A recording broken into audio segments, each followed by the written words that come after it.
Everyone, आप सभी का गोला क्लासेस में मैं स्वागत करती हूँ। तो आज हम देखेंगे HCS 2024 के रिलेटेड एक्सपेक्टेड क्वेश्चंस जो कि इकोनॉमी से होने वाली है। तो मेरे साथ क्वेश्चंस करेंगे, नहीं आता है तो मेरे साथ प्रैक्टिस करेंगे और आता है तो आंसर देंगे, राइट। तो चलिए आज हम आपके लिए कौन से क्वेश्चन लाए हैं, टर्म्स को डिफाइन करेंगे और ये जो है टर्म्स आपको आने चाहिए अगर इकोनॉमी, GS इकोनॉमी की बात करें तो।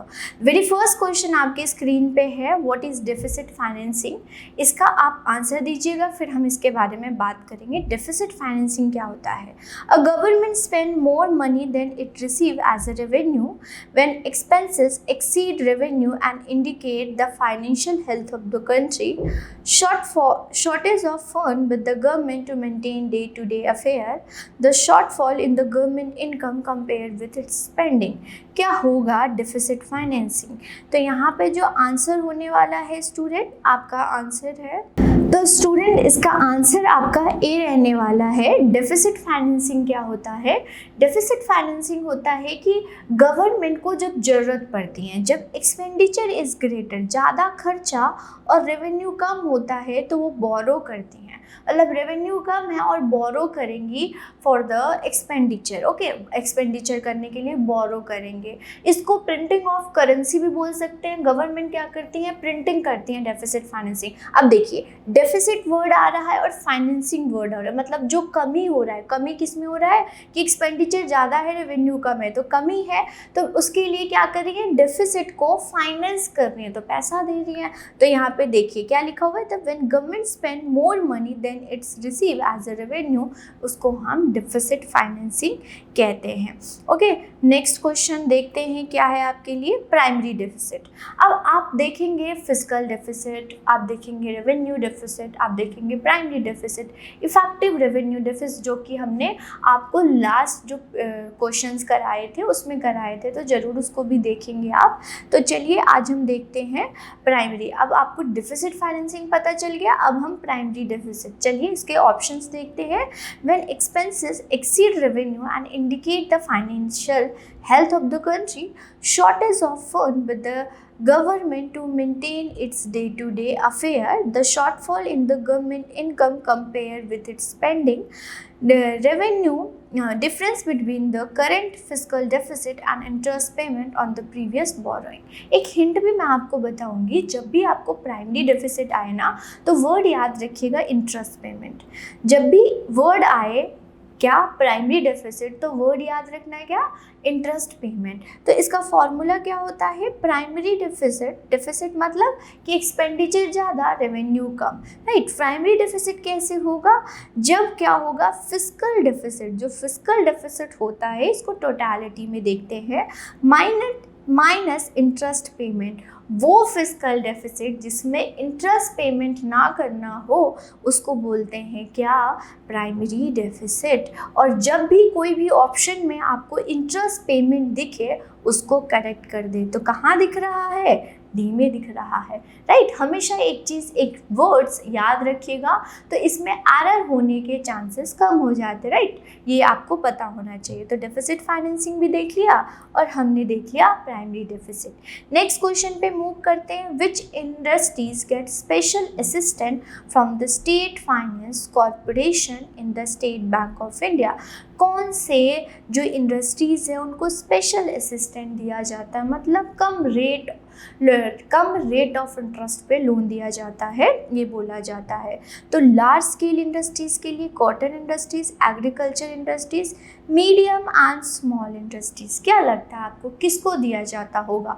तो एक वर्ड आप लोग सुनते होंगे MSME, जो कि पेपर में भी आया हुआ है, micro small and medium enterprises, सुना है आप लोगों ने। और इसके बारे में हर जगह चर्चा होती है, बजट पढ़ ले या फिर आप क्या पढ़ ले, सर्वे पढ़ ले कि MSME को हमने बूस्ट करना है, प्रमोट करना है, जो छोटे लेवल के इंडस्ट्रीज़ होते हैं। इसका डेफिनेशन आपको पता होना चाहिए। कौन से इन्वेस्टमेंट और टर्नओवर को स्मॉल बोलते हैं, माइक्रो बोलते हैं या मीडियम एंटरप्राइजेस बोलते हैं, राइट। तो यहाँ पे आपको अब हिंट पता चल हो गया कि मीडियम और स्मॉल स्केल इंडस्ट्रीज़ को स्पेशल असिस्टेंट और इनको फ्री कोलेट्रल मतलब कोई गिरवी रख के लोन नहीं दिया जाता है। क्यों? क्योंकि ये सेक्टर क्या हो डेवलप्ड हो इसीलिए। ओके, तो इस प्रकार से आपने याद रखना है MSME, जो कि आपके मेंस में भी आया हुआ था। फोर्थ क्वेश्चन बात करें, which of the following sector targeted as tertiary sector, मतलब तृतीय क्षेत्र में कौन सी एक्टिविटीज़ आती हैं, राइट, ये बोला गया है। तो fishing, mining and quarrying, tourism, manufacturing and transport. क्या लगता है आपको कौन सा होगा? तो आंसर आपका 3 और 4 है, मतलब कि जो है टर्शियरी सेक्टर में टूरिज्म आएगा और ट्रांसपोर्ट आएगा।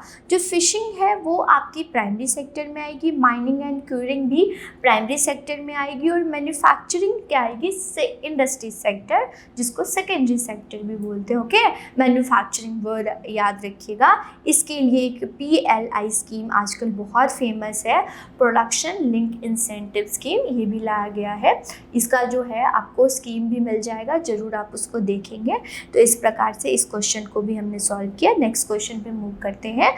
Consider the following statement. अब सारे स्टेटमेंट पढ़ेंगे और देखेंगे कौन सा सही है कौन सा गलत है। तो seasonal unemployment happen when the people are not able to find job during some month of the year. Seasonal unemployment जो होता है, बेरोजगारी होता है, वो ये बोल रहा है कि पूरे ईयर में से कुछ मंथ अगर नहीं लोगों को जॉब मिलती है तो वो होता है। People dependent upon agriculture usually face seasonal unemployment. जो लोग एग्रीकल्चर पे डिपेंड होते हैं वही सीजनल अनएम्प्लॉयमेंट देखने को मिलता है। In case of disguise unemployment people appear to be employed. Disguise आप लोगों ने सुना होगा, मतलब उसमें क्या होता है, अनएम्प्लॉयड होते हैं लेकिन एम्प्लॉयड देखते हैं, ऐसा बोला गया है। Rural people have mostly educated, जो रूरल एरिया होता है वहाँ पे जो है एजुकेटेड अनएम्प्लॉयमेंट पाए जाते हैं, मतलब जो पढ़े लिखे हैं वो बेरोजगार हैं, ऐसा कुछ है। इसमें नॉट करेक्ट पूछा गया। ओके, और हमेशा याद रखिएगा स्टूडेंट कि आपने देखना है कि करेक्ट पूछा है या नॉन करेक्ट पूछा है। इसमें आप हरी नहीं करेंगे, राइट, एकदम से जंप नहीं करेंगे आंसर पे। तो इसका आंसर 4th है। देखिए कैसे, सीजनल अनएम्प्लॉयमेंट ऑब्वियस है, 6 मंथ जॉब मिलता है और 6 मंथ जॉब नहीं मिलता है, उसको हम सीजनल अनएम्प्लॉयमेंट। और 6 मंथ में कभी हम एम्प्लॉयड है कभी हम अनएम्प्लॉयड है। तो बेसिकली जो फार्मर होते हैं वो 6 महीने उनको जॉब मिलती है, मतलब कि वो उगाते हैं और 6 महीने वो शहर चले जाते हैं, और जो शहर नहीं जाते वो अनएम्प्लॉयड होता है।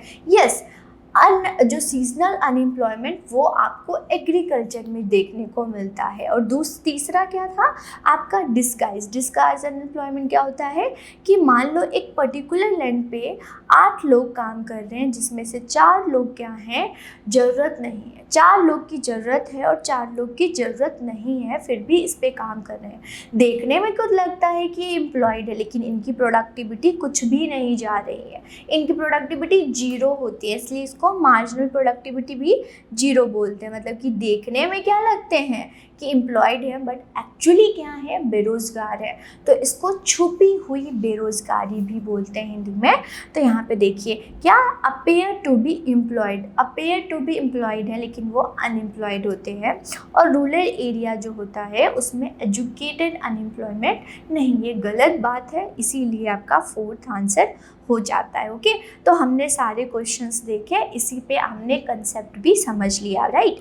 आपको गोयला क्लासेस की तरफ से एक फाउंडेशन कोर्स लॉन्च किया गया है जहाँ पे आपको बेसिक से पढ़ाया जाएगा, इसको आप ज्वाइन कर सकते हैं।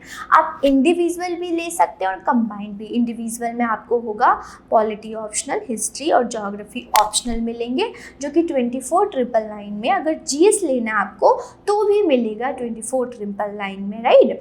अगर कंबाइंड लेना है तो 39,999 में आपको पड़ेगा। इट मीन्स इसमें ऑप्शनल भी होंगे और फिर GS भी आपका फाउंडेशन मतलब प्रीलिम और मेंस दोनों की तैयारी कराई जाएगी। और टेलीग्राम चैनल है जो कि आप अभी ज्वाइन कर ले, कोई भी इम्पॉर्टेंट इन्फॉर्मेशन होता है यहीं पे आपको डालते हैं। आज के लिए इतना ही, लेकिन हम फिर मिलेंगे नए क्वेश्चन के साथ। आप सभी का धन्यवाद, थैंक यू।